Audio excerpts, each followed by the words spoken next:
actually All work right, that and it way. looks like we have one more person that's on hold, and so as soon as he gets in, I'll make sure I get him spotlighted. But thank you guys for jumping on for today. And kind of talking, I know it's been almost a month and a half now-ish after Ignite, but still there's a lot of stuff that was pumped out of it, Microsoft Ignite, that I think a lot of people have questions around. And so what I want to do is I want to take an opportunity first. Let's just get to know you a little bit. Looking for name, what is your day job? What do you really like to focus on? And give me something that's interesting about you. Maybe a hobby or Wes. I'm thinking the koi pond, maybe. Oh, don't get me started on that right now. All right. But let's go ahead and start. Richard, why don't you go ahead and kick us off here? Yeah, absolutely. So camera shy, Richard Brynteson. Loving my new avatars. It's fantastic. I am Office Apps and Services MVP. I think that's the title. I can't keep track anymore. It's Teams. That's what it boils down to. Located here in beautiful Minneapolis, Minnesota. My day job, I think my official title is Director of Development. I oversee a bunch of development stuff, writing code, all that kind of fun stuff. So everything from Azure, C# front ends, React, to DevOpsy and all those kind of fun things. Interesting thing about me, I coach speech and debate at a couple of local high schools. So that's my afternoon fun job, is to hang out with high school kids. Which isn't bad at all. My wife is a speech coach as well, so I know exactly what you go through. Yep. Awesome. Perfect. Thank you. Sarah, go ahead. Oh boy. Hi, everybody. My name is Sarah Haase. What do I do? I work for a large bank. If you have access to LinkedIn, you can find out which one. But I am a principal product manager. I lead a team that governs security, compliance, adoption, training of a whole bunch of M365 tools for a huge array of users. So I tend to focus a lot on adoption, security, compliance, and an enterprise view on different topics. A little bit about me. I do live in the gray Twin Cities. I say gray because it's gray outside today. There isn't actually a lot of sun. And I think we have incoming, the forecast isn't looking good this week. So we could get a bunch of rain or like a foot of snow. Who knows? The adventure of living in Minnesota. So, yeah, exactly. Yeah. So in my spare time, I do a lot of craft things. So some of you who know me personally know that I'm a big crafter in my spare time, not at all technology related. So I'm always happy to talk about that. Awesome. Thank you, Sarah. Mm-hmm. Wes, go ahead, sir. Hi, I'm Wes. Also an Office, blah, blah, whatever we're called now, MVP. Probably more for the SharePoint side than the team side, but and I spend most of my time nowadays kind of on the bridge between SharePoint, Teams, and the Power Platform. So independent consultant here in the cities, focusing on all the stuff I just mentioned. Power Apps, starting to play with Power Pages a little bit, that kind of fun stuff. I've got a startup I'm working on that is around training for those types of things. So I'm doing that. And then Sarah and I, with all of our spare time, we're also running the what's now the M365 Saturday Twin Cities event. So yeah, and my pond, the pond still exists. The fish were all eaten by otters. No. Oh, no. So I currently have a sad and tragic story of how Mother Nature actually works. That's horrible. Oh my gosh. So that's a fun fact for you. Yeah. Thanks. Well, sorry to hear that. All right. Well, and I think our other person, Eric, is on hold. He must be at a customer conversation. He's fighting some internet stuff and some other stuff. Okay. Yeah, I'm texting him right now, so he'll be back. Perfect.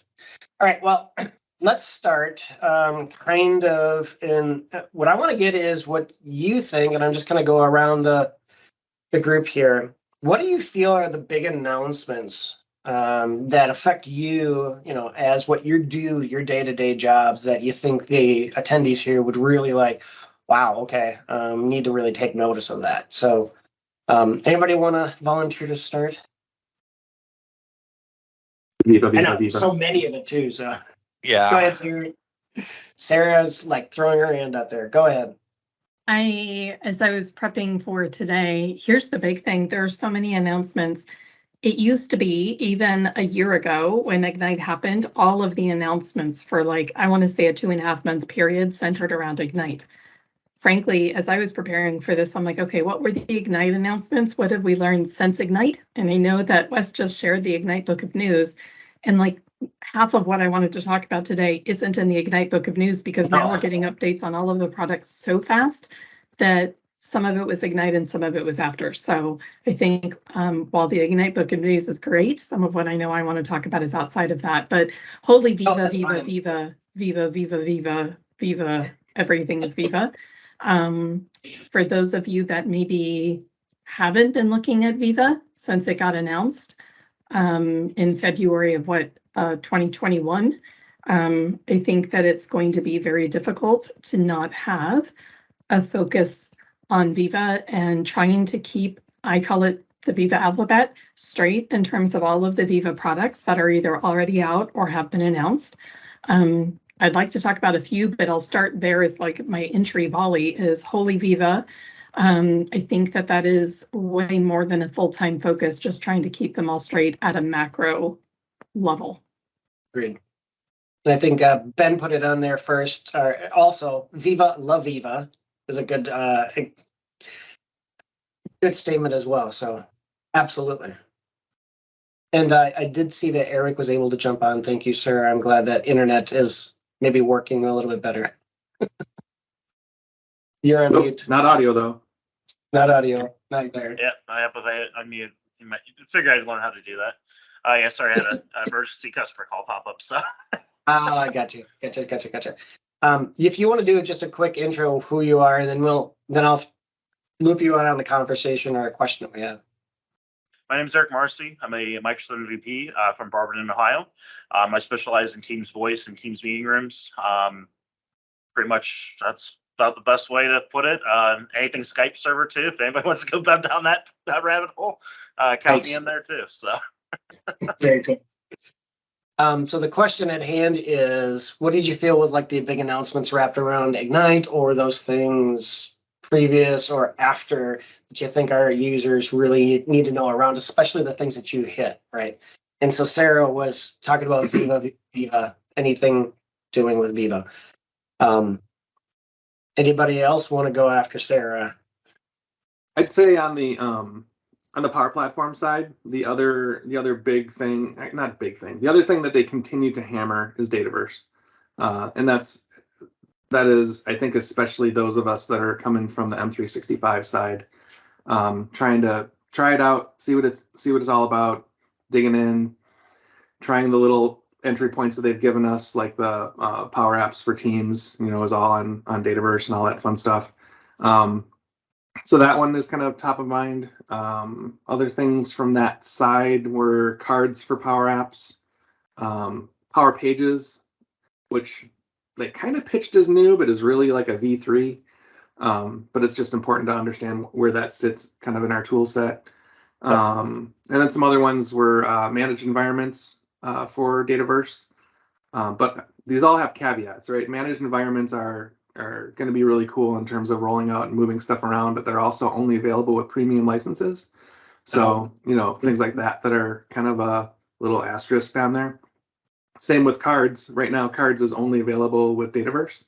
That's not the long-term goal. That's just where they rolled it out. So it will be able to use other data sources.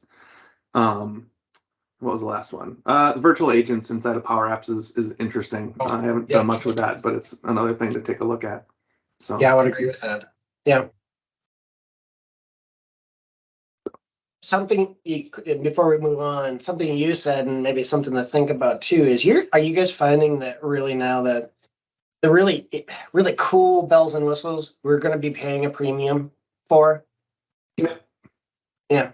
Absolutely. I think a lot of the stuff that I say they're like half of you guys work for Microsoft, but but especially on the power platform side, right? They're just looking for other ways to get revenue, and that's with licensing with Dataverse and all the premium connectors and all that other stuff. So it's not going to change. They're going to keep doing that. It is what it is. So I can talk about that in more detail if we need to. What a It's transition. Oh, sorry. Go ahead, Sarah. No, go for it, Sarah. It's such a tangled web because I was going to say, Wes, that it almost doesn't matter if you look at 3 spring to mind right away. When you look at Dataverse and Power Platform and the licensing and whether it's AI Builder credits, all of the complex licensing with that, you look at Microsoft Syntax, which they made a huge splash with at Ignite, and we haven't talked about, but we need to.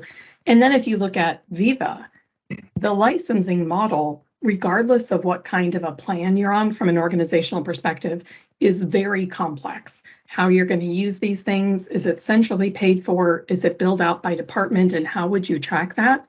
Literally the level of complexity, it starts to feel like managing insurance or something. It's just very complicated to even understand. There were people that were testing the Chat GPT thing. I know that's like all the rage right now. Someone tested it with licensing, and it does not do licensing. So I thought that was pretty funny. Absolutely. Richard, you were going to say something? Oh, I was saying what a funny transition to the monetization of things, because I think, from my side of the world, and Eric probably agrees too, right? Like the biggest announcement, right, was around Teams Premium, and where you see so much of the roadmap that was announced at Ignite falling underneath that premium model, right? Yeah. Which is super interesting, right? Like I understand that there's, gotta make that revenue somewhere, kind of concept, and how do you offset and all those kind of fun things. But there was so much that was under that premium umbrella that I think it'll be interesting to continue to see the marketplace and the reaction to it, right? And more coming soon to that too. It's right, yeah, exactly, because that was the big thing. just- Yeah, it's not just the 12 things they told us at Ignite, right? Like, I think you're going to see, they didn't say a split, but right, like there's going to be, if there's 100 new features, a chunk are always going to fall under premium, and another chunk will hit that free side. So which items make sense to put on which side of the pool? And then, it's a decent chunk of money per user, right, for that license. And kind of the flip side of that too, and this is kind of give the power platform side of it from the licensing perspective, right? It's really easy for us to look at. It's really easy for us on the M365 side of the world to look at these solutions and say, oh, I could build it with Dataverse, but it's going to cost me this much per user.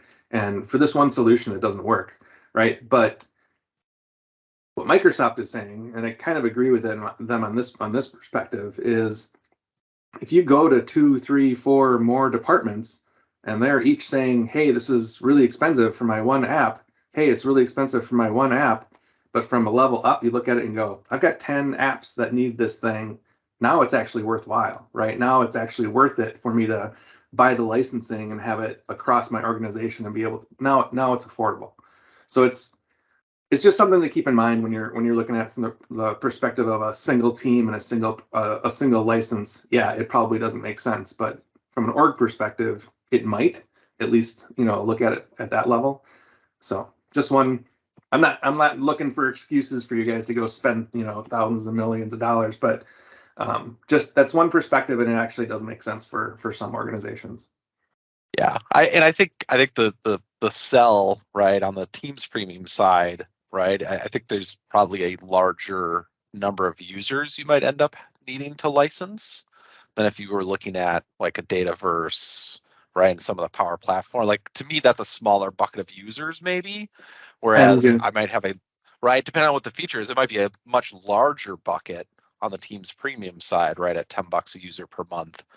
And then I think, the other flip side will be, and I've heard some of it already, right? Like there's a feature that was in free today, right? That they've already said is going to move to premium. That's the live translation piece, right? That's an accessibility feature that's now placed behind a paywall. So like, I think that's going to be a really hard sell for some people. Agreed. Yep. Right? When you get into that accessibility space and you start putting paywalls around accessibility, that's concerning at times.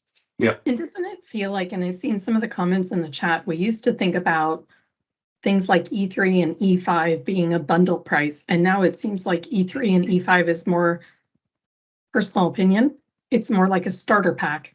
And then you start adding in additional bundles or single licensing products on top of that, which is a very different organizational philosophy than potentially many of our orgs have been used to around negotiation for pricing. I'm not sure where the intent is on that. I understand that, right, where Microsoft is not a non-for-profit, right? So it makes sense that revenue streams are necessary and good, but I think that I feel like we're at the precipice of a very different perspective on organizational pricing. Yeah. I mean, Eric and I were joking about this before, right? Like the good news for Microsoft, they started with the low numbers, right? With an E1, 3, and 5. So they still have 7 and 9 wide open for new plans to like bundle more stuff together. So just buckle up for the E9 for a small coming fee soon. of like $150 a user a month or something. E27 will include everything. Yes, yeah. I'm waiting for E42. E42. That's odd numbers. We all are. Those even numbers. Those are kind of scary. Like on that route. So Don, you threw in a tangential topic in the chat, and I think we should talk about it. So the topic was, how did the Ignite hybrid approach work out? And I'm going to say the hybrid approach, because at the same time, while we had Ignite that was highly virtual, but also hybrid with in-person people in Seattle, there was a whole contingent of us that were in Branson at the North American Collaboration Summit at Mark Rackley's event. So it was kind of the hybrid of the community hybrid. I think it felt more virtual than I think that the quantity of people that were there, I think, was low. And at least some of the blog post recaps that I saw from it is that the people that were there missed the people that weren't. Yeah. And also the vendors. Yeah. One of the big things that sticks out to me about these hybrid events is that when you're not there in person, you can't dedicate your time to that event, that meeting. And so you run into a situation where if you're not there in person, you're not really getting the same experience as somebody potentially in person would be. And so to me, I see a need for in-person events again. That's just, again, my opinion, at least. Yeah. I'm all for in-person nowadays. And Microsoft's competitors are taking advantage of that now too. But it does run into an issue where, there was all these posts about like carbon neutral and all this stuff that kind of is like about in person, but at the same time, the industry needs in person. That's how people network. That's how people, grow their business. That's how people meet new people. It's something that I think in person needs to be focused on more. Absolutely. Yeah. I was gonna say AWS Connect was a week and a half ago in Vegas, right? I think they had like 22,000 people or something down there. So just your standard run-of-the-mill tiny conference.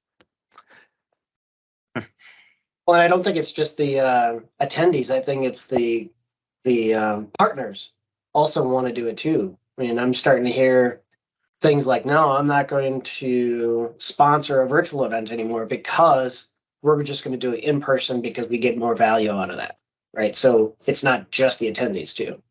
Mm-hmm. Yep. All right. I did have a question earlier. Someone had asked me, Don, that they asked me about they pinged me directly. They're like, what is this avatar thing? What are you doing? Which was a thing, right? It's been out. It was for a thing little at bit. Ignite. So I was like, hey, I'll for the room so they know, right? So it's not in public preview, right? It's still in tap, I think, but we were given permission. We're allowed to use our avatars in public because it's impossible not to test it without doing it, blah, blah, blah, blah.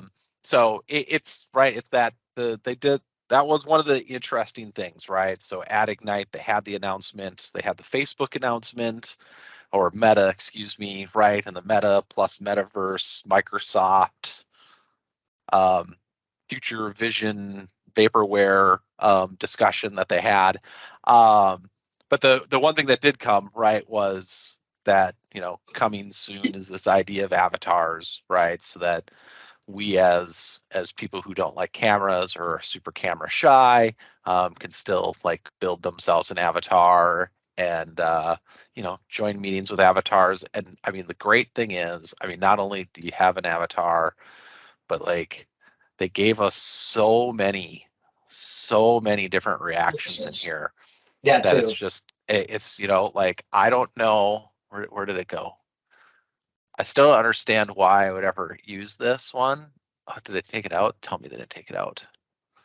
They're not alphabetical, which is really hard to find at times. I've put that in only about 16 times as a.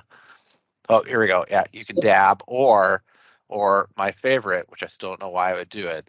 Why I get flushed down a toilet during a meeting. But I mean, maybe something really horrid happened, and that requires me to do that. But the idea is, right? I would not love only to is use that 27 times a day.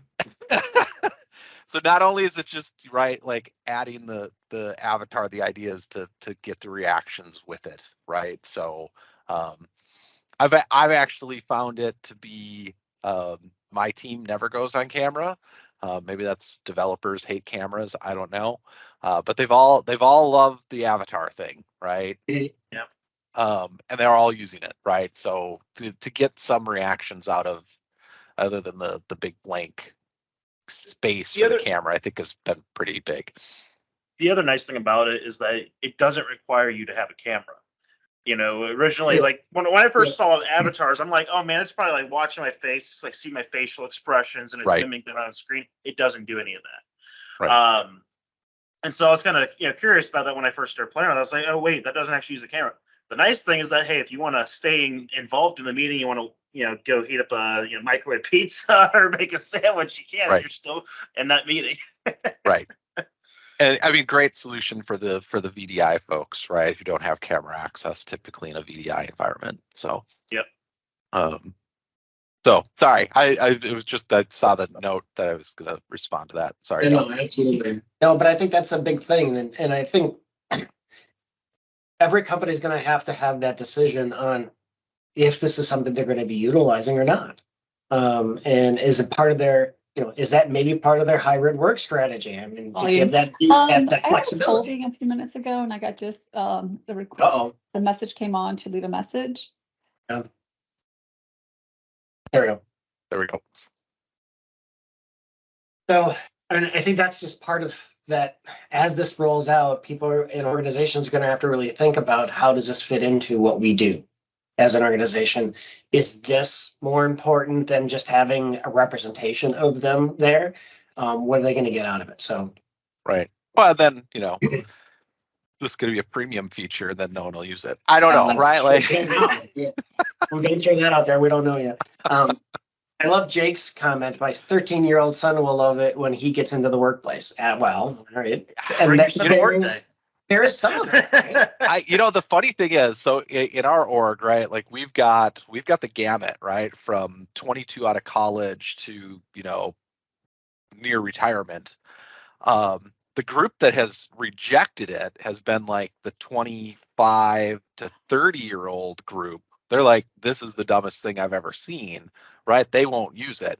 The near retiree, right? They're kind of like, that's weird. It's been the 30, 35 to 50-ish range, right? Have been the people who've used it the most, and then on the very low end. So you've got like these weird pockets that I found that some people love it and others are just like, this is such a gimmick. Like, why would I do this? But I find it fascinating. Just, I mean, I think anything you can do to get people to engage is good in a meeting. And from an adoption perspective, I think a lot of it comes down to team or organizational culture. I think that you're going to find pockets where teams might really adopt it, be enthusiastic. You might find some organizations that it works really well as part of their organization culture and identity. And it's an equalizer in terms of whether you're in the office or you're remote or you have a webcam or you don't have a webcam. Everybody can kind of look the same, not the same, but have an in common approach. But then other organizations, I know we have pockets where I spend most of my day on video. On Teams meetings, but there are many other people, even in my organization, that don't do that nearly so much or would be very uncomfortable turning on their video. So I think it can be culture of the org and culture of the team. Yeah, agreed. Absolutely. Very cool. Now, I don't think we had everybody kind of chat as far as what their big things they thought about what was going on. So I know, Richard, I think the avatar thing was probably one on your mind in the Teams Premium. Was there anything else that was on your mind? I was gonna say, I think from Ignite, right? There was a bunch of meeting stuff and whatnot. I actually, I'll almost hit the fast forward button. The team community stuff that they announced like a week ago that was post Ignite, I find that super fascinating. So I think the idea of continuing, right, to broaden the Teams ecosystem from users, small business to communities to the large enterprise, right, as they keep pushing outward to try to get involvement, right, I think is fascinating, right, as just a general feel, right? Whereas, you might look at competitors where they're not going long and wide, they're going super focused on like these 5 features and they're just going to get those 5 features perfect kind of thing. So just a larger observation, I think. And to that point, Jason brings up a question on that. Teams communities is super confusing. Teams communities, Yammer communities, the word community, right? Viva communities, is that going to be a new feature? That's a great point, Jason. I mean, Microsoft does this a lot, right? Teams, SharePoint, Teams. I mean, we've been doing this for how many years now? So it's Power Pages. No, it's wild and crazy, right? And we won't turn this into a communities discussion. There's just some like weird things in there too that like I looked at. I was like, you had an idea and you blurred the line so fast that I don't know which one makes sense anymore. So it's I mean, marketing, right? It always comes down to marketing. Yep. Yeah, so I think that might be a topic that we're going to have to hit here in the near future to be able to talk more through that too. Anything else, Richard? I mean, I think, I think the from a feature from Ignite that was announced right under Premium was like all the cool AI stuff that's coming into meetings, right? Having AI automatically, break up recordings for you based on chapters and different segments, and then that the integration with To-Do. So as we're talking on this conversation, right, and it's listening, you could say things like, "Hey, Eric, don't forget to, create the pizza at noon," right? It'll ask, should we create a task for Eric to go create the pizza at noon, right? Those kind of things. So seeing some of that kind of really cool stuff, although, behind that premium wall, that in my mind, that's where it makes sense, right? Because that truly does become a premium feature. So I think some of that meeting specific features were really interesting to see. I think one of my other, my personal, not one of my personal favorites, but one of the things that I kind of stood out to me with those pretty cool is around the meeting room spaces. There's a lot of big things around there, a lot of jaw-dropping ones. The big one being, hey, Cisco's now a certified Teams Earns partner.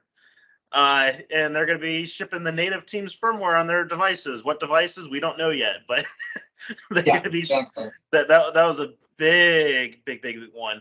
But the other big thing is that if anybody remembers the old round tables from the Link days, little camera you set in your desk where it's a 360-degree view, and if you look at the center of the table, everybody's kind of in the frame.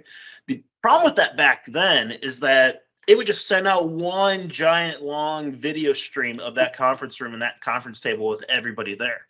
And now there's a new feature called IntelliFrame, which takes the individual people that are sitting there and splits it into multiple video feeds. So it looks like Richard Brynteson and Sarah, they're all as a separate person in the meeting, but they're still all in the one room. Mhm.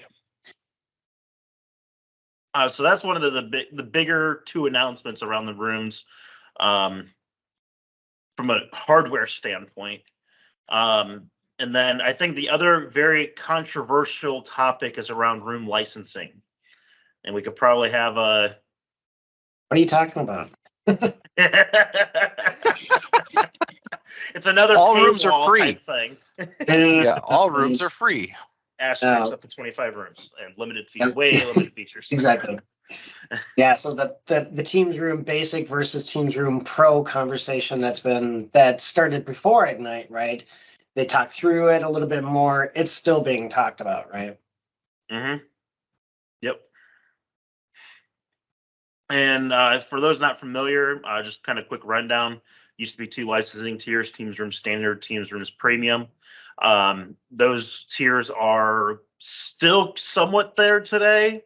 If you have standard licensing, your rooms are still going to function, but you will not get any new features until you upgrade to the new licensing. The new licensing goes from $15 a room a month to $40 a room a month.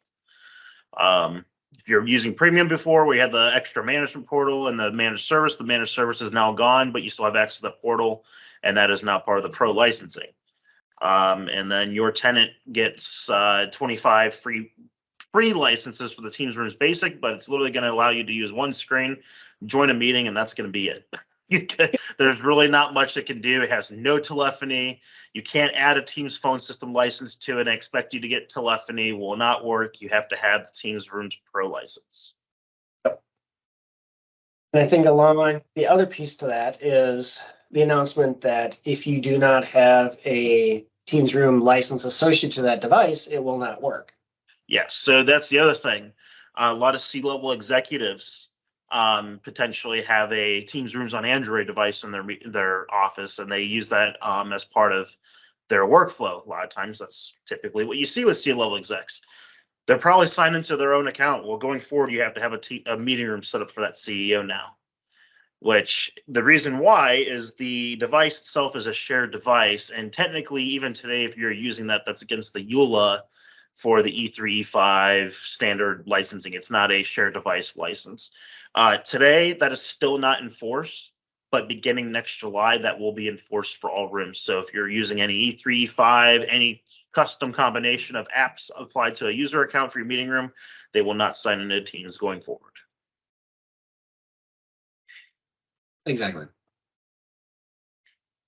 I have, if we're ready to take a right or a left turn, I have a different feature area that I would noticed. love, yeah, I mean, that's kind of some of the other pieces. That's been talked about a lot, but go ahead, Sarah. So one of the things that I'm really excited about, I have used Azure Cognitive Services for years, specifically the sentiment analysis capabilities within it, to be able to perform automated analysis of things like Yammer messages, to be able to determine if they're neutral, positive, or negative. Love Azure Cognitive Services. One of the things that I'm fascinated to see is all over the book of news, we're hearing about the use of natural language features to augment throughout. So you now have the ability, for example, in Teams, where if I was having a one-on-one chat with you, Don, I'd get natural language suggestions, but now they're rolling out the capability even in channel conversations to have natural language suggestions. We're seeing it in Power Automate. I haven't tried it out myself, where people can actually put down in natural language what they want to build the flow to do, and Microsoft will start kind of trying to assemble it for you based on natural language. And even in Viva Engage, I believe that there will be features coming out around Viva Answers that you can post a question and there will be a natural language capability within that will suggest to you answers to your question that may already exist in a more powerful way. And those are just a few, but I'm seeing this idea of natural language showing up in features across the board. And I love it. Yeah, I agree. Well, I don't remember how many, but I agree. There was a lot of different announcements that Satya was talking about, which AI based. Just being able to say, I think you were saying auto build a Power Automate or a Power App, right? Those types of things. Or even just build something for me. Doesn't matter what it is, just put all the pieces together, right? Being able to make that so it doesn't necessarily need to have a developer to do all that work, or at least get started on the project. So I agree. Well, and I think we're seeing that on the Teams meeting side with the premium SKU. I think we're seeing it on all avenues of that. Yep. Agreed. Any other thoughts on that, guys? I'll give this. Go ahead, Richard. Wes. No, go. I was going to say I'll give the slightly, I don't want to say negative perspective of that, but like I am not a fan of Microsoft saying Power Apps is for everyone, right? It drives me up the wall, right? Can everyone click build me an app and have it do the wizard? Yes. As soon as you try and do anything else, it requires other skills. So my one concern with the natural language stuff, I do think it's a great path. It's a great direction that things are going. But in some perspectives, it gives kind of a false I don't know, expectation that you're going to be able to do a lot of stuff that you really aren't going to be able to do. So is it a great direction? Are we making really great progress? 100%. But it's one of those things where I want to make sure that people set expectations appropriately within their organizations and their users of what that stuff is going to do. So don't want to be the pessimist. That was the word I was looking for earlier. I don't want to be the pessimist, but I'm trying to be the realist, right? Those are things we need to keep in mind. It's cool tech. We probably have to pay more for it because it's premium. And then we have to take it with a block of salt, right? Yeah. Well, you hit it right on what I was going to say, Wes. Like the moment you mentioned it before the GPT-3 stuff came out, right? So we had someone in my org. He's like, "Are you worried you're going to lose your job?" I literally went to it. I typed, how to write web page in React, and it gave me a chat. I was like, "Cool." It read a page to you and it spit it out. Like take that and actually I don't know, integrate it to a real web page or do you know what I mean? So there's some really cool stuff that the natural language does. And I'm not saying it's not a bad thing. There are some really neat, simplistic type examples that if I don't have to engage dev resources, that is fantastic, right? And that allows, I think that's a win for devs who have, spun a ton of time on those random weird things. And you're like, well, if you just click these 4 buttons, you got it done. You didn't need to call me, right? So to take that stuff and make it go away, right? I think is a win. I just, I think there are some expectations, the old low code, no code kind of stuff. So yes, it's a great learning opportunity, right? Because a lot of times the output of those systems are going to give us a really cool place to start or really good examples. I mean, from that perspective, they're wonderful. But it's a little scary when people, say, "Hey, give me something that does blah, blah, blah," and it kicks out some code. If they don't know what they're doing, they can assume that it's all working and they can just drop it somewhere. Now, from a governance perspective, I hate to bring that word back, but it's coming back, right? And it's now we got to worry about where did that code get implemented, and it got implemented by someone that didn't really understand it. So, and does it follow any of the standards that you may have as an organization already set? This is how we're going to do it, but it doesn't follow those standards. Right. Yeah. Yeah. So again, good stuff. Yeah. So it's good stuff. We just got to continue to take it with a grain of salt and set expectations the right way. Yeah. No, I would agree with that.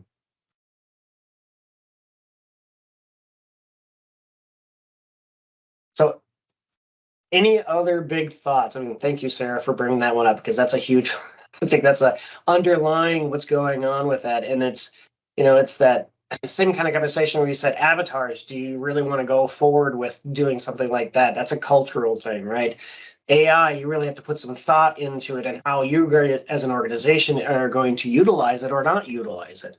And what is the support structure for something like that? I remember when Power BI came out with natural language capabilities inside the reports to be able to say, hey, what if, sales in this area, and area? Well, number one, if the data isn't structured correctly, it doesn't matter what the AI pulls out of it, right? So you still need to have that kind of a background and support on some of that. Any other big thoughts or things that were kind of running around your head as you were listening to some of the events and other sessions this last Ignite? I want them to go faster. There's so many features that, like, some of the stuff they talked about, right? I was like, that's so cool. Oh yeah, you announced that 12 months ago. Yeah. Can we please get that now? Let's re-announce So this like, yeah, I mean, some were 18 months ago, right?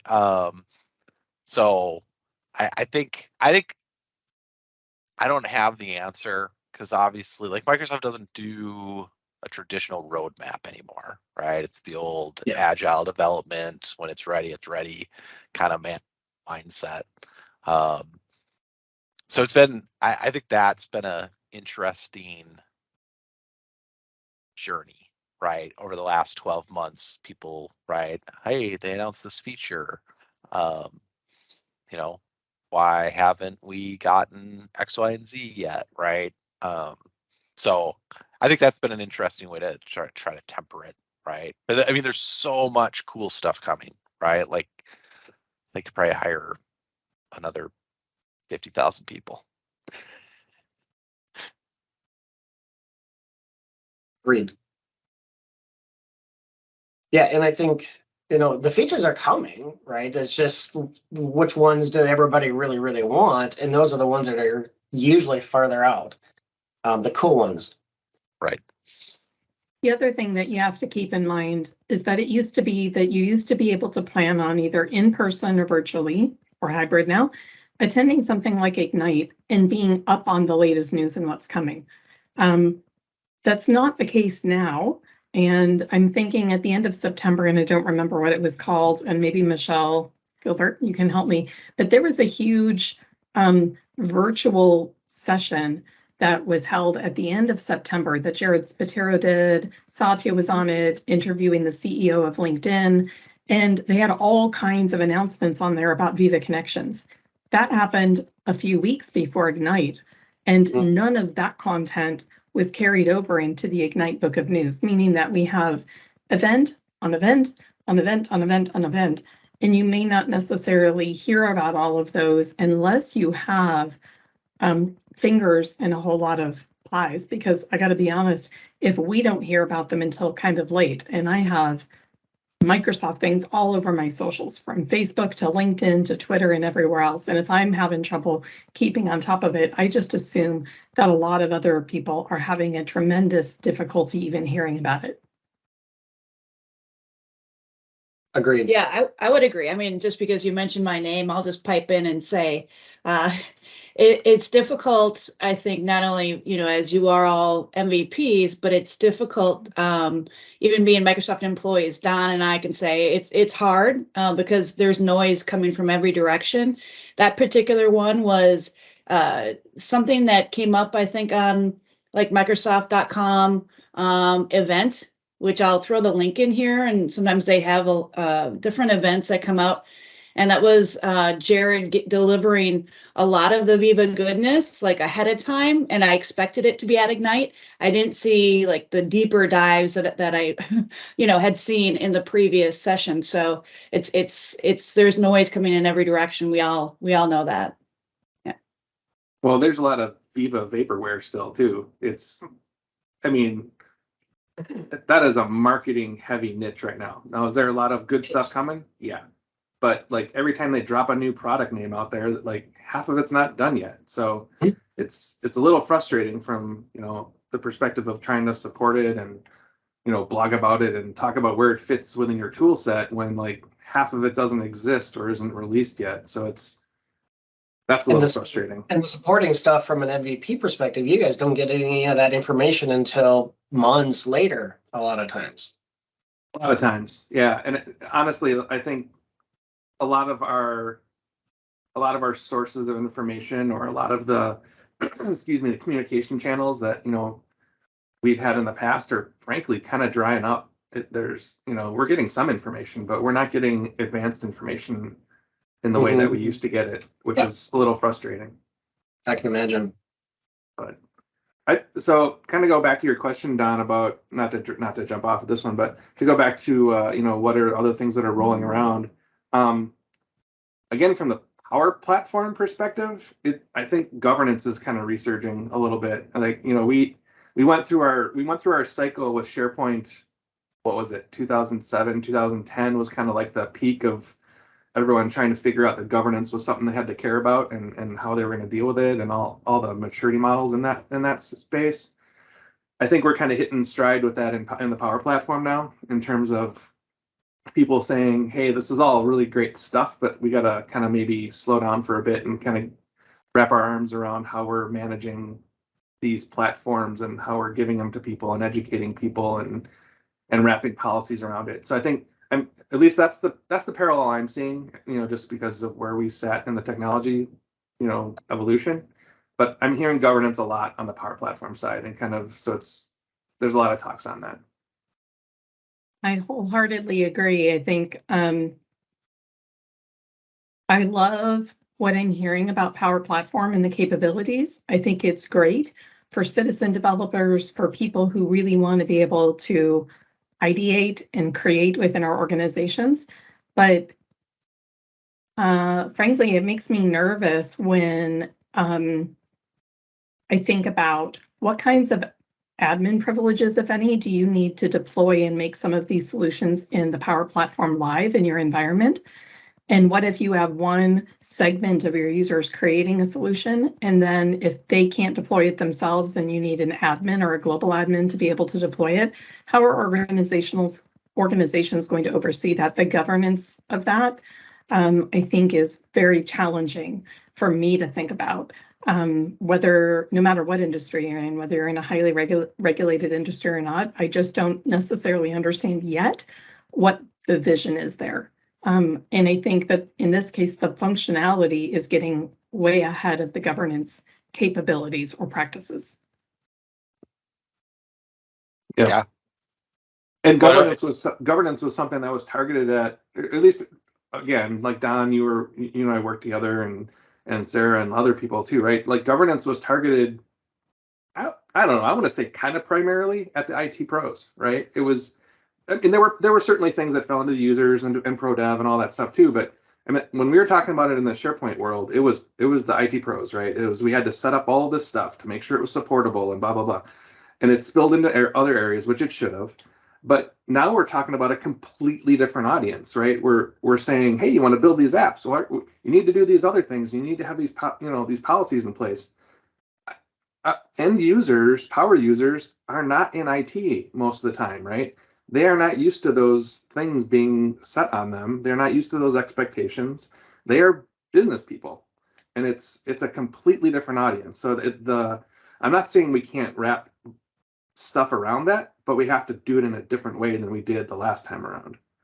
Or at least there's just a different nuance to it. And management, for the most part, in my experience, doesn't get that there's a different nuance, right? I mean, and the difference being, like, Sarah gets it and she's in management, but she's an exception in my opinion. So in many ways. Yeah, and Don actually just mentioned, I was gonna, the exact line, right? Like the governance as the app continues, like the teams and who's managing what of the Microsoft ecosystem keeps getting wider and wider, right? How do you build that governance across all of them, right? And then to your point, Wes, right? You got now end users who have a day job, and how do you loop in certain policy-esque kind of aspects with them? Yeah, I mean, It's a tough ask.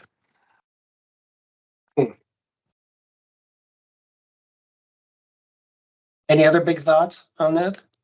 Not just governance and AI. Any other big thoughts from Ignite or surrounding announcements?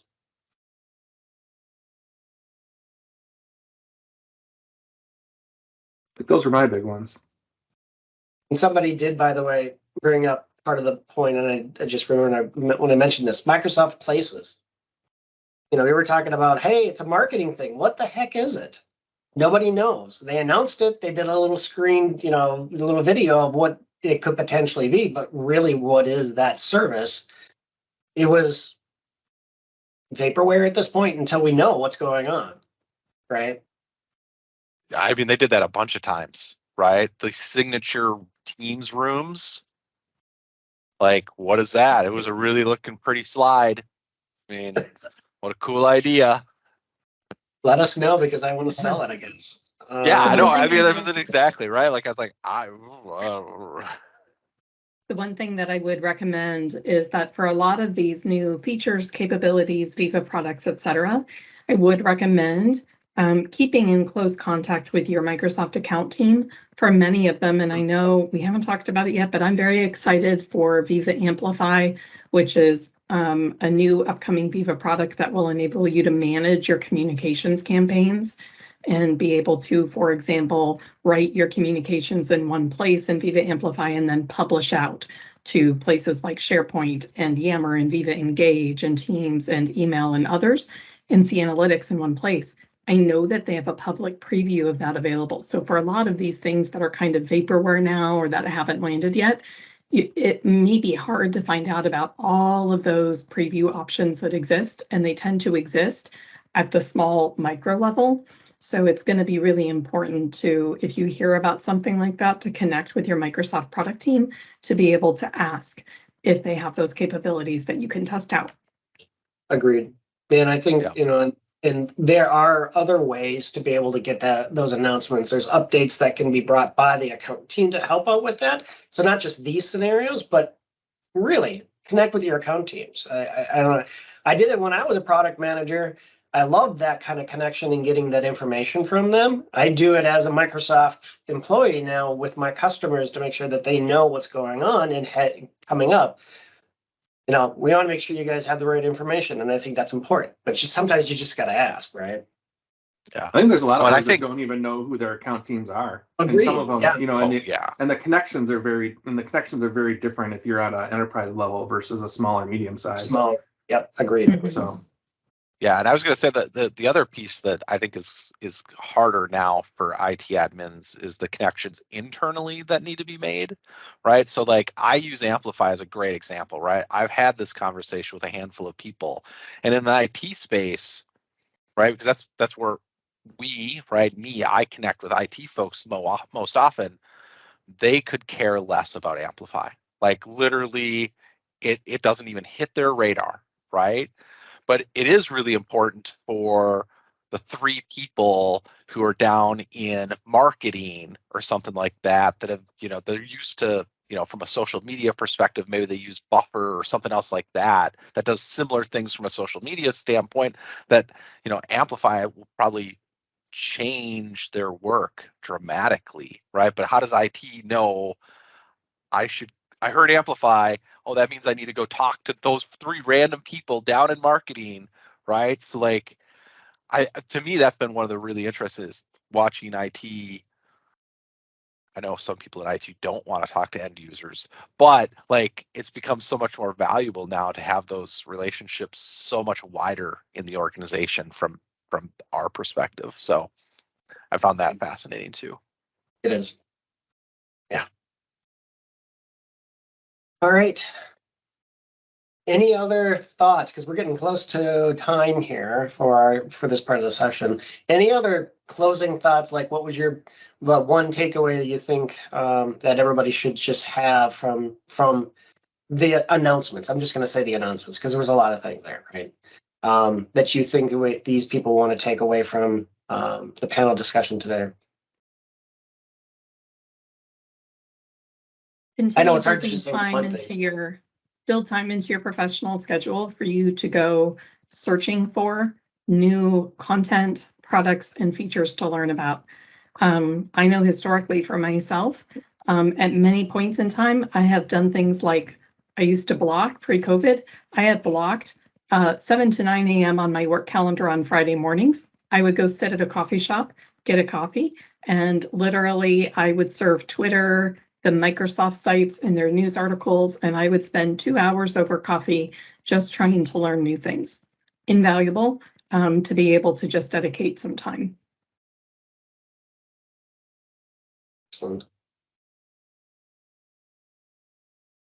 I'll throw mine Yes. out there. If you're building solutions using lists, using the M365 side of the world, take some of that time that Sarah just mentioned and at least look at Dataverse, at least understand what it is, what the new learning hurdle is going to look like, and where it's going to fit in your tool set. And it might not fit in everyone's, that's fine, but it's just, I think there's enough stuff being rolled out that require Dataverse understanding to at least know what it is. So that's where I would spend some time. Agreed. Yeah, I agree with Sarah. Block things off, right? Do whatever you can do. I used to, I would write, my strategy was anytime there was an announcement of a new feature, I'd go write 3 paragraphs about it, even if those 3 paragraphs never were seen publicly past anyone but myself. It forced me to do enough research that I could write out the 3 paragraphs so that like I had a basic idea, right? Who did it impact? What are the big features, right? Those kind of things. It took time, but it was invaluable when someone would come up to me, right? And they'd be like, hey, what do you think of Microsoft Places? And I'd be like, hold on one moment. I might have written something about that. Just so I could refresh myself, right? And just not hit the Google machine and try to find it.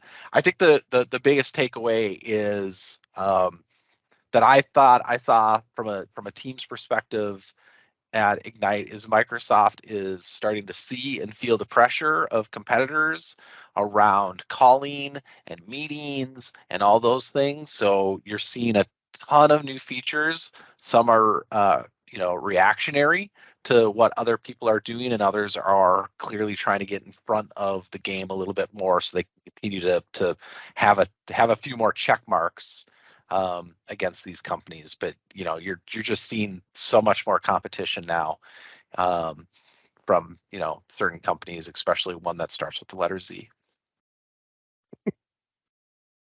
Perfect.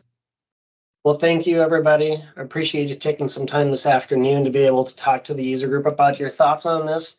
Always valuable every single time, so I appreciate it again. And thank you, and have a great afternoon, everybody. Thanks, everyone. Right. And I'll stop the spotlight, and we'll switch over to the next segment in our user group. So Mariel, I thought I saw you were on. You want to come on video?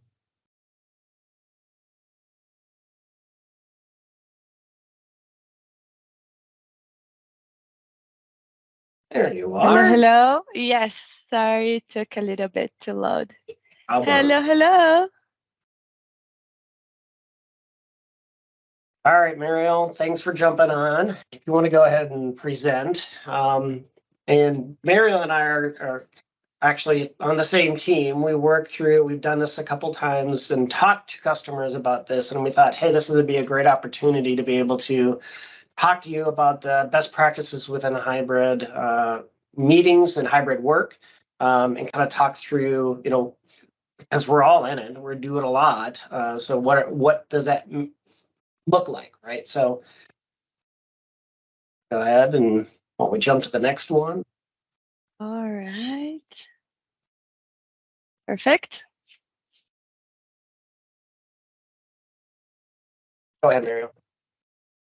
All right, so nice to meet everybody. My name is Mariel Vargas. I am a CSM, as Don mentioned, in Don's team. Thank you for the invite. I'm very happy to be here. So I put in a couple pictures there. Can you hear me? Oh, yeah. Okay, perfect. Just checking. I put in a couple pictures. 2 of my biggest hobbies are traveling and just being active. The first one there is actually in Spain. I was actually born in Spain, lived most of my life in Brazil, but now have been living in the US for over 10 years. So traveling is not only a hobby, it's something that I have done constantly throughout my life. And then being active, love that. So that second picture there is actually in Brazil. And that last picture there, that superhero, tiny, is actually the community that I'm a part of right now. It's called the Modern Work Superheroes community. I've been creating some content for that. I'm going to drop the link to that community by the end of the presentation today. I really hope that you guys can look at the content that we're putting out there, give us the feedback, and I hope it's helpful in any way to you. And yeah, that's a little bit about me. All right.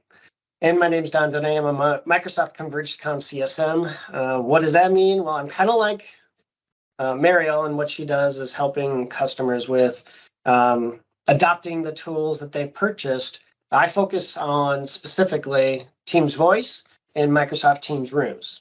So anything around that side of the communication side of things. So I help all customers with that. Picture of my family, recently taken. I got a senior in college. I got a senior in high school. So that's interesting for us family. I'm going to be empty nester fairly soon here.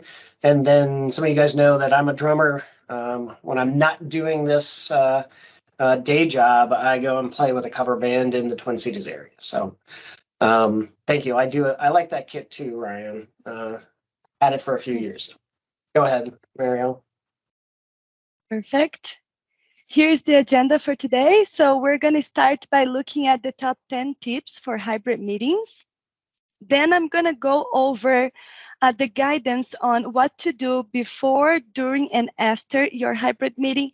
There's actually a complete guide for that I'm going to send the link for you guys. So if you want to see more details on that, and the end of the guide, there's a lot more in the full guide. You can access that. And then I'm going to pass it on to Don, who is going to talk about room devices.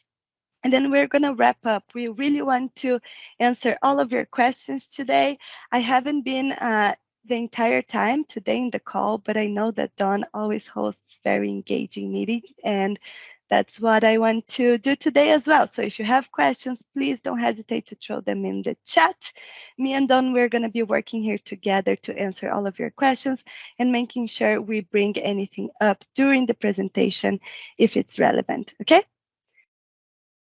All right, so let me actually get started with a poll question.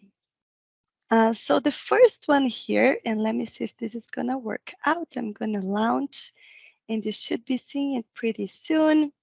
So the first question is, what type of meetings have you been experiencing the most today? Have you been in mostly remote meetings? Have you been experiencing mostly hybrid meetings, or have you been in-person meetings mostly? All right, so I'm seeing a couple of responses. I'm seeing 35, perfect. Yeah, so the split is actually changing a little bit from when I saw this question being thrown in the beginning of the year, which is very interesting and it's expected. But so most of you are saying that you are mostly in fully remote meetings, which is expected, but we're seeing 34% of you are mostly in hybrid meetings already. So I hope you learn a lot today about how to make those hybrid meetings a better experience for you. And not one single person has been mostly in-person meetings. I think no matter when we ask that question, if it's in 1 year or 2 years, I don't think we're going to be seeing that option being very popular at all. That's just the new reality we live in now. So thank you for answering that one. And the second one I have today is, what are the challenges you have been experiencing? So this is a word cloud meeting poll. You can put 1 word, 2, or even 3. It allows you for a couple more characters than 1 word. So I would love to see your responses there. Let's see, view results. No engagement. We're going to talk a lot about that today. Attention span, that's a big one. Conference room, Don is going to address that. Audio, speaker interaction, room technology, participation, learning curve. Awesome. Thank you for that. Hidden faces, love that one. Ongoing conversations, yes. Bad cameras, yes. Distractions. Room is one of the most popular ones, more than one person. Cameras, audio is big as well. All right, thank you so much for that. Let me go ahead and close this post for now. Thank you for your engagement. Very interesting responses. It's always good to get your thoughts and feedback. Perfect. Okay, so let's talk a little bit about the challenge, right, of hybrid work. I think a lot of these things you guys already pointed out in the previous questions, but I brought here this quote by James that I got it in this article here that you also have access to when we send you all of the resources that really points it out. A couple of the challenges that we have been seeing, right? So when people join remote, they feel like they cannot participate in the in-room conversation. And sometimes when you are in the room, you can feel like you are an anonymous face and remote attendees are left speaking in a void. So I really love this quote because I really think it summarizes the biggest challenges of having those hybrid meetings where we do have people in the room and online. I also brought a couple numbers here just to show that hybrid meetings are not going anywhere. This is a very recent research. We got it from the Work Trend Index survey that was published this year, actually.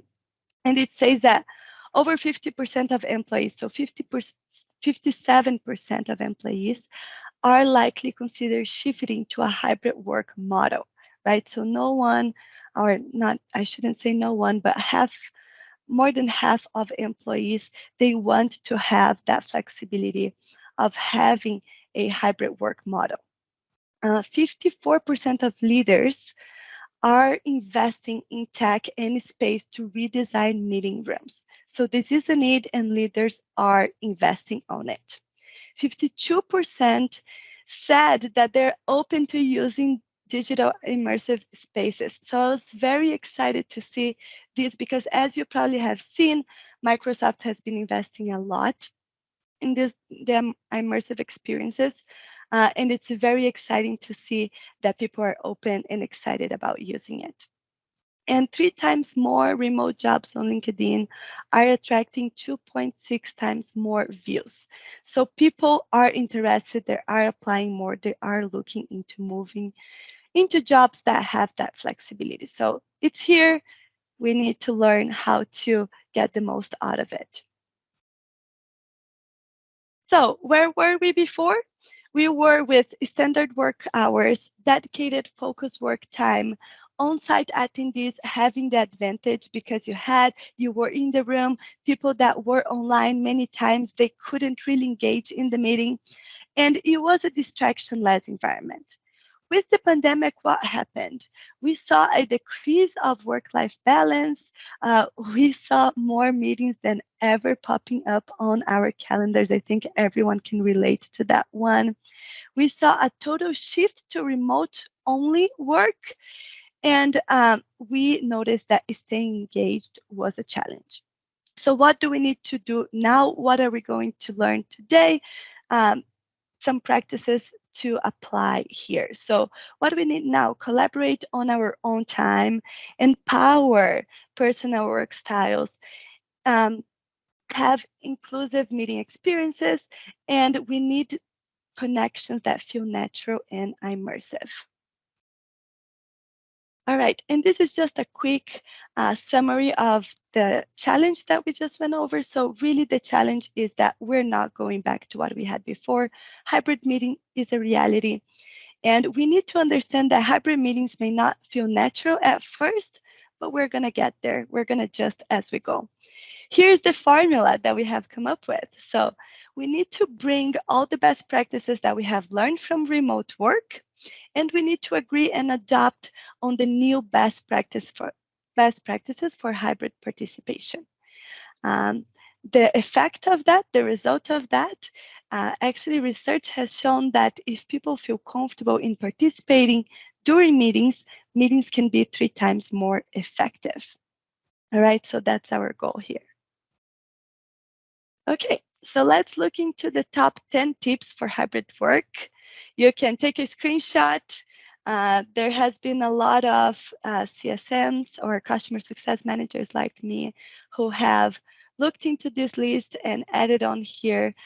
So I hope there's something new here that you can learn today. So number 1, join the meeting as soon as live participants are in the room. So what sometimes happens is people that are in the room, they get in the room, they start chatting, and at some point someone remembers, hey, has someone joined with the meeting link? I think there's someone online. And then finally someone joins, but those people that are joining online, they already missed that chatting from the beginning. So as soon as you're in the room, the first person in the room, remember to join with the meeting link, so everyone, people joining remotely, can also engage on that pre-meeting chatting that usually happens. Join from your own device with your camera on. So this is a big one because a lot of times the meeting room technology doesn't capture all of your face emotions, or it doesn't capture your face very well, right? Your face is not going to be so big into that room camera. So to overcome that, to make sure that everyone remotely can see your face expressions, you can join with your camera on. Avoid echo in the room. We all have been through that meeting where we hear the echo and then we don't know who has it unmuted and we need to look for it. It has happened to all of us. So to avoid that, one person joins with the room audio, everyone else joins without audio.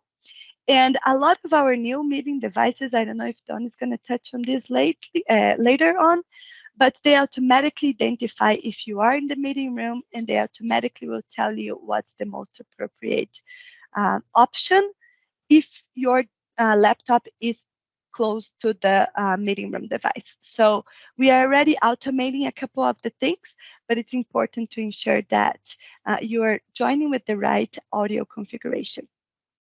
Use the raise hand, and not only the raise hand, right? Also meeting reactions you can use. So make sure you're engaged. So if you have your own laptop, even being in the room, you can ensure that you are using the raise function to make sure that everyone has a chance to speak when they want, and everyone feels pretty included in that meeting. Assign a meeting facilitator. So today, I have the best facilitator in town, which is Don. So we're partnering here. So what we're doing is he's looking at the chat for me. When he presents, I'm going to look at the chat. He's going to let me know if there's anything that we need to raise here during my presentation. I will let him know if there's anything I need to raise during his presentation. So that's what a meeting facilitator really is. And we really recommend you always having one when you have a large meeting. Share files in advance. So as you know, the chat you can use before, during, and after the meeting. I hope you know that. If you don't, now you just learned something new. So you can share those files in advance in the chat so people can have access to that. Look before the meeting and update before the meeting as well, if that's something you'd like them to do. Make co-presenting seamless.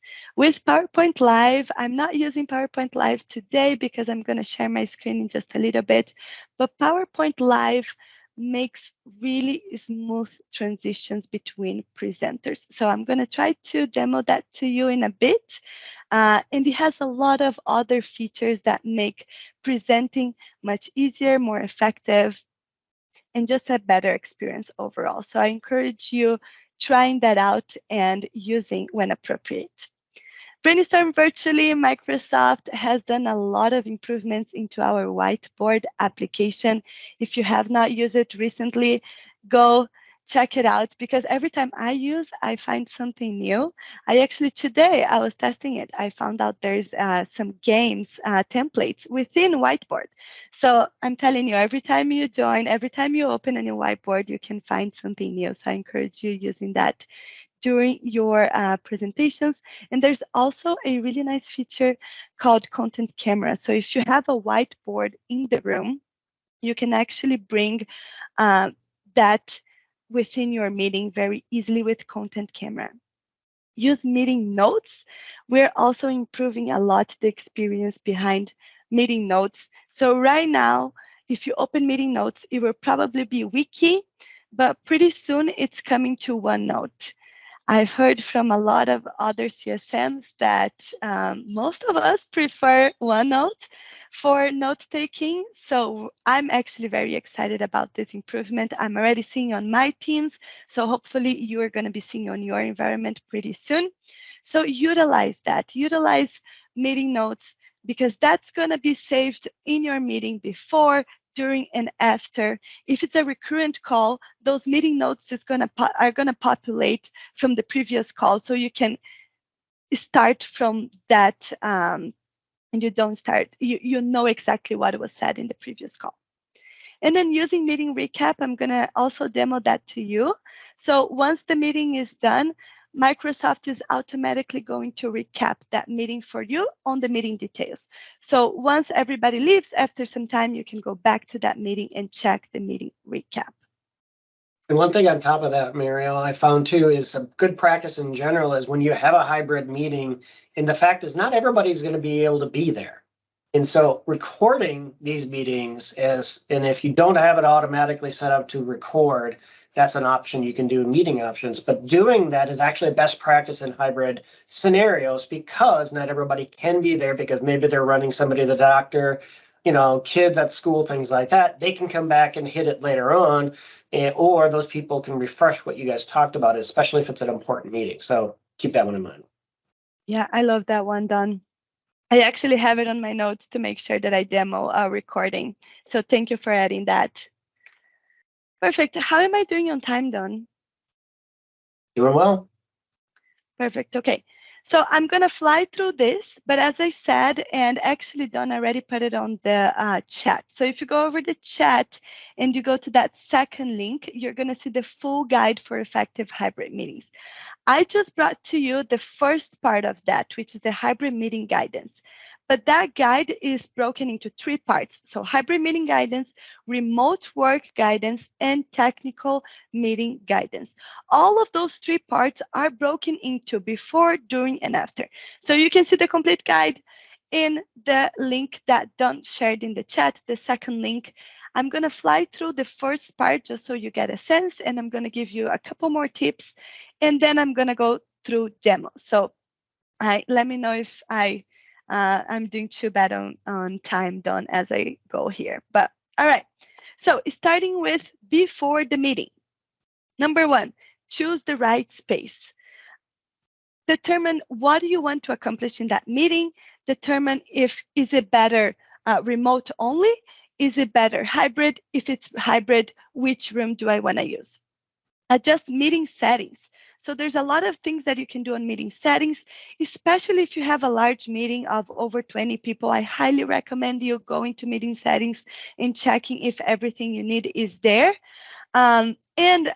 Two top tips here. Number 1, you can set up your calendar to adjust for 5-minute break.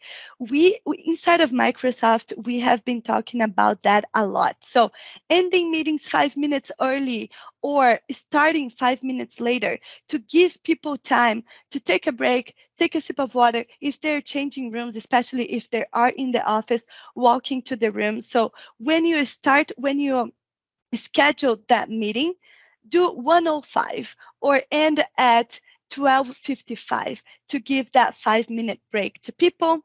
And then assign meeting participant roles. So if you have a large meeting, for example, today we have a large meeting, Michelle has assigned specific presenters for this meeting. So that's a way to keep this meeting more controlled, and it's a better experience to everybody. Stay in the loop, fluid components. If you have not experienced that yet, it's a very exciting feature that Microsoft launched pretty recently. You can go into your meetings chat and you can check all of the meeting fluid components that you have there as an option. A fluid component is just a, it could be a list, a table, a paragraph where everyone can contribute. So if you do on a group meeting chat, let's say, everyone that's included in that chat can contribute in your fluid item. So as you can see here, someone launched the agenda and everyone is contributing in that meeting agenda. All right. Begin the meeting as soon as live participants enter the room. We talked about that one. Join meetings from your personal device. We also talked about that one. If you have your personal device, make sure you leverage all the features. So react, raise your hand, join with camera, all of those that we mentioned.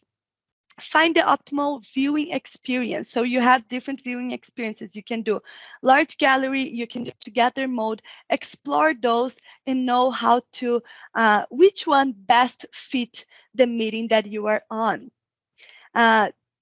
Oh, we jumped to during the meeting. Sorry, so I didn't do the transition there. So we were before the meeting, now we're during the meeting. So during the meeting, find the optimal viewing experience, use those fluent components so people can interact and use those components. So for example, table, task list, paragraph, everyone can edit at the same time. Keep inclusion in mind. So the point that Don made, record, use transcript, make sure you're managing the chat, make sure the comments in the chat are being a part of that meeting. Use your facilitator to help you with that. Make sure you're looking at raise hands, at reactions. I just noticed that Michelle had reacted to one of my previous comments, so thank you for that. As a presenter, use those features to make sure you know how you are doing overall in that call. Keep meetings interactive, engaging. Make sure that you use polls. I just noticed that I did a typo there. It's polls with 2 L's. I'm sorry there. Breakout rooms. You also have that possibility if you are the meeting organizer. You can create different rooms and assign them in different ways as you need. So make sure to use those features there. Also during the meeting. 1 second. If you go back one slide, I wanted to make a point. In the keep inclusion in mind, when you're talking about managing chat, you have to kind of decide, especially as a meeting organizer, do you want to have parallel chat happening or not? Because parallel chat in some scenarios can be, complementary to whatever you're trying to do in that meeting.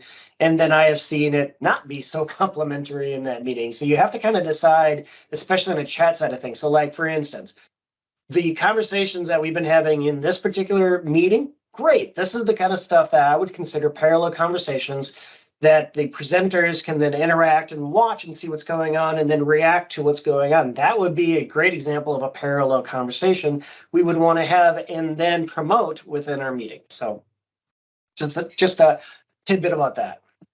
No, I love that, Don. And also there's a new app that we also, I think, recently launched, which is the Q&A. So if you do decide to turn off the chat, but you still want to get questions, you could turn off chat in the meeting settings and add the Q&A app, which still allows people to submit questions, but you could manage those questions. You could make them public as you want. So if you want a little bit more control, less noise in that chat, as Don mentioned, you have possibilities of doing so.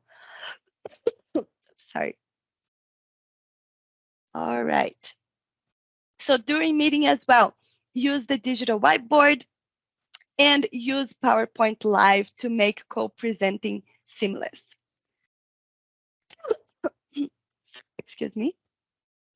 All right, and lastly, after the meeting, So Teams has this very nice feature, which indicates when your meeting is getting to an end, which is the 5-minute banner on top. Use that. When you see that, wrap up your call, ask for next steps, and make sure to use meeting notes to capture those next steps. And within meeting notes, those can be accessed after the meeting. Anytime someone opens that meeting, they can see those meeting notes, so leverage those. Remember that all the meeting components, they're saved in one place with the meeting recap. I'm going to show that in my demo in 1 second. So remember that you have all the fluid components, recording, transcript, attendance, notes, tasks, all in one place. And continue the conversation. So you can leverage that chat after the meeting is over to ask for updates and continue that conversation. All right, pause for water here because my voice is You and me both. I think now it's better. I think now it's better. All right, I'm gonna jump into demo. Anything that you want to call it out from the chat, Don? No, nothing yet. I think give us a thumbs up if you like this information, if you think this is good stuff. Hopefully you've been using some of it, but I hope you learned something new. All right, so well, there we go. We're getting some good ones. So go ahead. Why don't you go ahead and do a little demo, and then we'll get into my section. Perfect. I will do a quick demo here, and we will all hope together and pray for the demo gods that this actually loads. And we'll see. So I am in Rachel Green's account, and I'm going to start by opening up my mentorship program meeting.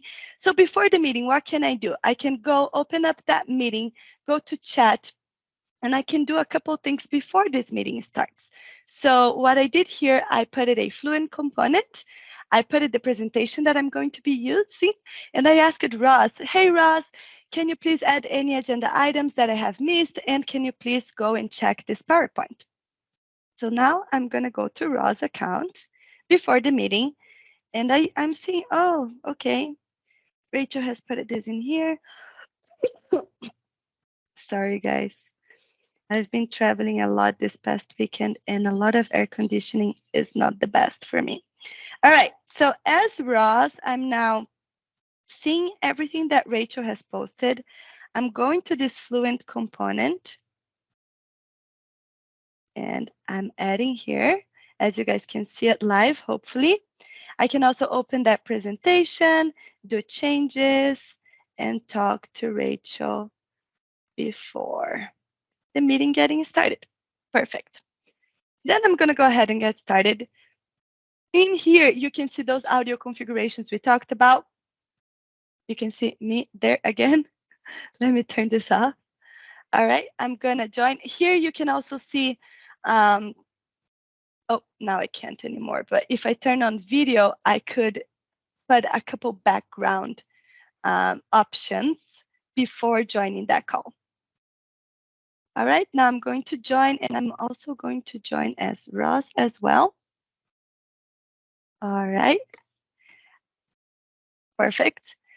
Also, remember, I didn't mention that, but before the call, let me just go back just 1 second and do that, just so I don't miss it. Before the call, you can also add extra apps. So I did this today in this call. I came in this plus, and I added polls. I put it on add, and I drafted all of my poll questions. So when I actually wanted to ask you guys, those questions I did in the beginning, they were already drafted. I simply launched it, so it was a really quick and easy experience. And you're going to see that AI is on a lot of our apps today. So you're going to see a lot of recommended poll questions when you open this app here. You could save as draft, and you can launch whenever you want. All right, this is what it looks like. Okay, so I'm going to go back and join. Perfect. Now I want to show you how it works, the PowerPoint live presentation mode. And I'm actually going to do that as Ross. So if you didn't know, in your mobile, you can also do PowerPoint live. So I'm going to do that. I'm going to grab this file from my OneDrive. And you're not seeing this, but I'm doing it in my mobile. But I'm doing that to show you that I can start as Ross, as you're seeing. But as Rachel, when it's my turn to present, I can go ahead and take control. As soon as I do that, I have all of the PowerPoint Live features that we are used to. So I can annotate, I can see the notes. In this case, I don't have notes. But I could annotate, I can change the slides as I take control. And then when Ross is ready to present his slides again, he can take control back. And as Rachel, I'm going to see here that he has taken it back. As Rachel, as the meeting organizer, I can also start the recording here, as Don had mentioned. I can make sure I'm leveraging reactions, that I'm looking at the polls, that I'm looking at the chat right here. Here, I'm going to find those views that we had talked about earlier. So make sure you're leveraging those. Perfect. Also, in the share button, you're going to find the whiteboard experience that we had talked about. So make sure to leverage that. As I told you, I was looking at this today and I found this games option here that I didn't know it was available. So explore. You always find something new. There has been a lot of improvements made in this app right here. Perfect. So I'm done here in this meeting. Oh, last thing, meeting notes.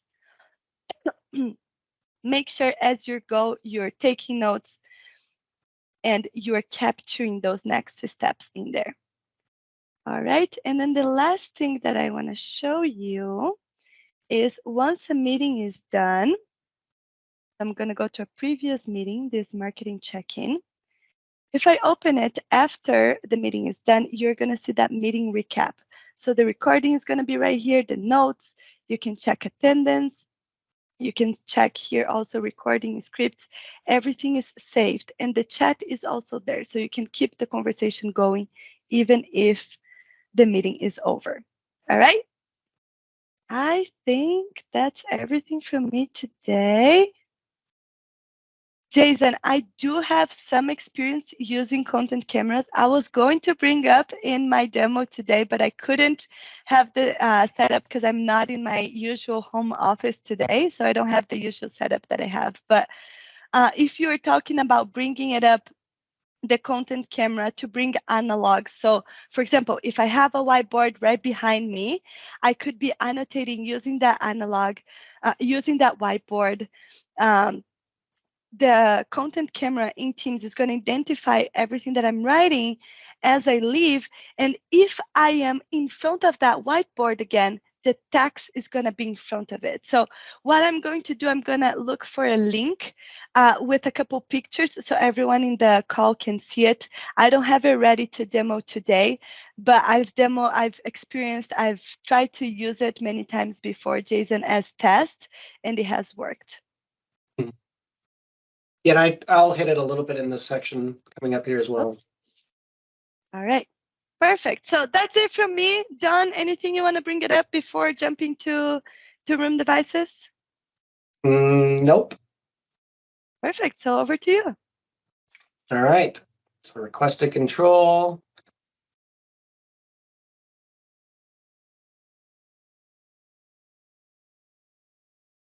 Gonna give me that, or if you can. Otherwise, I can just present. Oh, there we go. Sorry, Don. Took me a bit. No problem. All right. If you want to throw the poll out there, I do have a poll for you as well. Are you in the process of integrating your meeting rooms into a hybrid work strategy? So once we get that poll up there, let's see what you guys are doing out there. There we go. My computer is a little bit slow, Don, so bear with me, but I'm here. I'm going to start looking at the results now. Can you see the results? I am starting to see the results, yes. Perfect. And in fact, I'll probably just want to stop. I'm going to stop sharing, and I'll just redo it from here. right.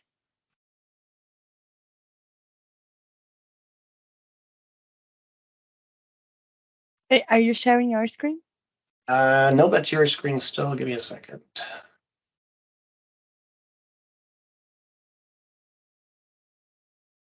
Perfect. And I'm seeing the poll results coming in. It's a tight right now between no idea where we are with a hybrid work strategy. But number one now is we have a hybrid work strategy and meeting rooms as part of that strategy. That's the Really close to the bottom too. Yeah. Yeah. Very interesting. All right. Well, thank you for putting that information out there. Go ahead and close it if you want to. So let me move forward. So we're going to talk about meeting rooms and how they also factor into the hybrid remote strategy. So Microsoft has actually been in the process. We have been in the process of really changing how we approach meetings, and especially from a hybrid perspective. So we take these things into account. First, it's about hearing and being heard. And then definitely from a device side of things, it's very important that we do that. If I'm not in the room, I'm going to need to make sure that I hear what's going on in that room and we can have this good conversation. If I'm in that room, I want to make sure that I have that good speaker to be able to let me hear what the heck is going on from those people who are not in that room. Seen be seen, right? Same idea. I need to be able to see. So if you remember during the panel discussion, they were talking about being able to have that 360 camera in the middle of it, but in the past, it would be one long video, as opposed to now, with intelligent framing, you'd be able to segment and take out individuals in that room so that I can see individuals' expressions, right? Instead of seeing just the side of the head, I'm going to be able to see the front of the face and be able to see expressions and talking. Right? That's going to be important. And then being able to have that collaboration, as you saw some of the stuff that Mariel was showing you, it's about that, whiteboard or content camera, or being able to have the loop components in there and being able to have the collaboration literally during that meeting. Things like Excel Live, PowerPoint Live, being able to do the whiteboard together at the same time is going to help in that scenario. So combining that is the immersive, inclusive scenario. And I think that's the important word to really focus on. Being inclusive, thinking about those who are not going to be in that room and interacting with them, right? And then vice versa.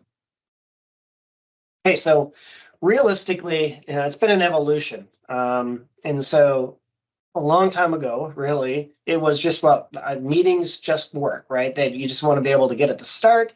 You want to be able to get in there. You want to do things. You didn't think about this type of scenario that we have right now with hybrid work. Then you would, bring in the next one, seen be seen, and that's where really Skype rooms really took account in what they can do. But you think about the Teams meeting experience now, it really brought in more than inclusion, and especially now with a lot of the features that we are adding are really helping with that hybrid work type scenario. And let's talk about just a little bit about some of those things. You notice this kind of breaks that down just a little bit. Things about that one-touch join to get that meeting started right away if I'm in that room. Proximity join, so if I want to be able to bring a device in, I don't have to worry about it. It will just automatically bring in. Teams UI is carried from what I see in the desktop to that Teams room experience. This is it's very similar, right? Things being able to do what's called direct guest join. It doesn't matter if it's a Teams meeting anymore. Is it Zoom? Is it WebEx? Is it BlueJeans? Those types of meetings, and I can bring them into Teams to help. And then even doing things like voice-based controls. I mean, not having to touch anything, especially if we're still concerned in some areas about COVID. Engagement, making sure everybody is attentive to those meetings, like that whiteboard, as I was mentioning, the hand raising, the emoticons, and the reactions. Building that strong culture, visibility, being able to split the gallery so I can see the different videos. And I'll show you that a little bit of the capabilities with the MTR and the Microsoft Teams room side of things.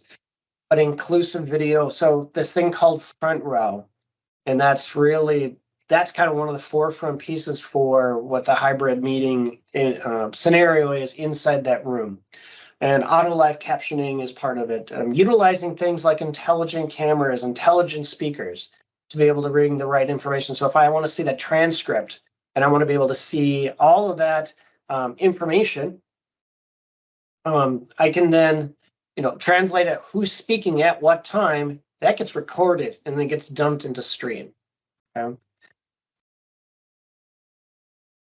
Intelligent cameras, again, breaking down that video so I can see individuals as opposed to being able to see everybody in that room. I want to be able to see individuals in there, and then things like companion devices. All right, so one of the things is it's not just about the devices, it's just about how you have your room set up. And that's really a different approach that we are talking with our customers nowadays. It's really about, hey, do you really need that really long room? And number one, is it being fully used? I mean, are you getting people foot traffic in the room like you used to, right? So where it could be an 18-person room, you may only be getting, 5 or 6 people in that room consistently from, because of the hybrid work environment that you have set up. So rethinking rooms, and we've had more conversations with IT groups that are talking with facilities about this conversation than ever before, right? So things that to think about too is, like, for example, the shape of the tables, right? The shape of the table, like for instance, this being more of a teardrop type of thing, has people's faces more forward than on the side if it was a longer table. And then being able to have 2 tables, one where those are going to be there the whole time, and then those that are going to just bleed in and out as needed, still within camera range so you can see them, but they're in the back, right? So thinking about the room a lot differently than what you've done before. Also, it's the technology that goes into that room. Things like the intelligent cameras we were talking about before, being able to then discern individual faces and bring them into that, for that hybrid person, I can see an individual face and then see that reactions, what's going on. Things like Service Hub to be able to help out with that whiteboard app and being able to companion join that to the meeting. Having a wider display.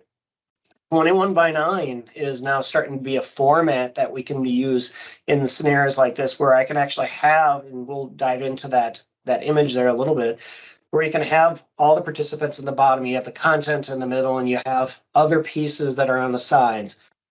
Things like spatial audio, where I'm able to say, if I have, am I in a conference room and I have this in front of me, I say somebody is a video on the left, the audio will come out of the left of that speaker, as opposed to just coming out all of the speaker, right? So that kind of spatial scenario is starting to happen. So here is that front row, or that optimized type scenario. So the first thing down, you can see all the chat, you can see the meeting notes that Mariel was talking about. If you're doing that, you see the physical chat going on. Then you also see down at the bottom, this is that front row experience I was talking about before. So you see the people that are online, that are in that meeting, you'll see them, and it's at eye level, right? So this is at eye level. So I'm almost having that conversation, that one-to-one type conversation. And we really do suggest, and I'll go back to this, having that camera at eye level as opposed to above, because then it does that same type of scenario where I'm like having that eye level and very personal type of scenario, as opposed to being able to the eagle eye type look, if you want to think of it from that way.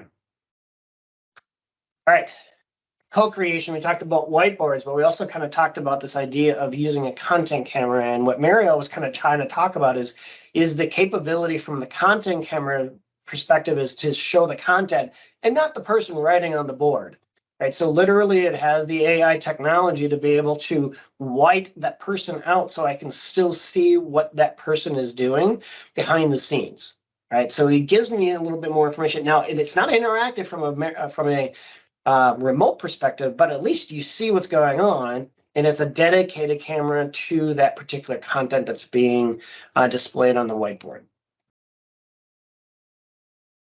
All right, so that's kind of here's a more of a video that kind of shows you how that works a little bit. So it is a dedicated content camera that you can add to it. A lot of those you can find that are Teams certified. You can go to aka.ms/Teams devices, and you'll see that information. And I'll throw that link in, or Mariel, you can throw that link in as well. Coordinated meetings, I mentioned this before, it's really about taking that Surface Hub that you may have and then bringing it into an MTR so you have that whiteboard, that interaction into that meeting. By the way, I do know organizations that are just using Surface devices to be able to do that, and their MTR is all there. That Microsoft Teams room is all part of that Surface device so that you can just touch it from there, join your meeting, one touch join, doing it from the Surface device. But if you do have that combination, you can then bring it in as a companion or a coordinated meeting and then be able to do your whiteboard, do your interactions that you would normally do. And then intelligent speakers. As I was kind of mentioning, there's a few of them that are out there that will literally allow you to be able to then say, this person said this, and then attribute it to that person so that you know in the meeting recordings that get parts of that side of thing, it can actually recognize those people, and then it's part of the transcript so that you can then utilize that later on. So this is an attachment to your Teams meeting room that you can add as a speaker and a microphone. Other things that are kind of important in a hybrid scenario, I mean, you want to know, especially from an IT perspective, who is going and using these rooms, and by the way, is it available? Or can I just jump in? Because that's another thing too, is have that flexibility of jumping into a room, right? So panels are a big part of that. So these Teams room panels allow us to be able to understand, what's the next one coming up. And so they pair up with that Teams meeting room so that I can get that schedule. And then if I just want to join in and start that meeting, I can do it from there and reserve it as well.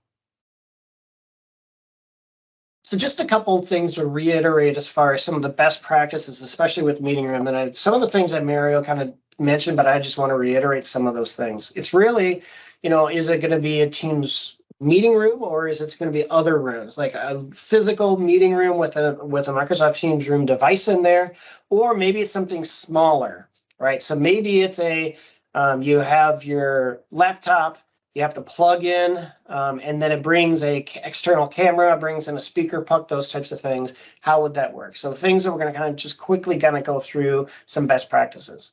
When joining the meeting, and Mariel bringing that out in the first place is, when you're jumping in, you want at least one person to jump in the meeting using room audio.